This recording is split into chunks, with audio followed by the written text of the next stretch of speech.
Hey everyone, my name is Stuart, and I know that I look like someone who should be breaking legs for a living, but I'm actually a gigantic teddy bear who's doing his PhD underneath Dr. Caroline Gargett, and we're currently treating pelvic organ prolapse. Now, what actually is pelvic organ prolapse? Well, as you can tell from this diagram right here, pelvic organ prolapse is terrifying. And what you can tell is it affects these three women right here. So around the world, it affects about 1 in 4 women. And what actually happens is that the surrounding pelvic organs make like the Kool-Aid man and break right through the vaginal wall. It's very horrible. And before some of the women here the younger ladies start thinking, well, that won't happen to me. That usually just happens to older women who smell like booze and a lifetime of regret. Afraid not, because I've heard the horror stories. They usually go something like, oh my God, I was like sitting on the couch watching Grey's Anatomy and I coughed and my bladder just went like pow through the vaginal wall into the cavity. It totally gave me pelvic organ prolapse, you guys.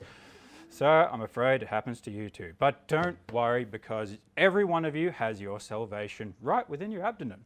It's called the uterus, and it is a treasure trove of cells. One of them is the endometrial mesenchymal stem cell. Now, this cell has been implicated with regenerating the uteral lining after that fun, happy week that all you girls have once a month.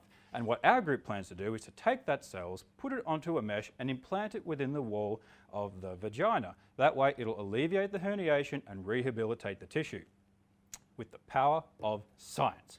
But I know what most of you women are probably thinking. You're probably thinking, well, that's okay, Stewie, but I'd rather my pelvic organs didn't burst through my vaginal wall into the cavity. Do you have anything to prevent that at all?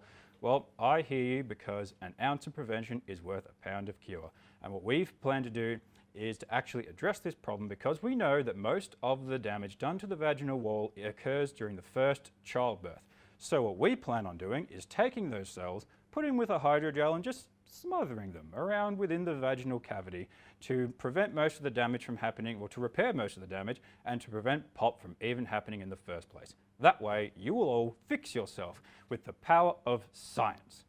Thank you.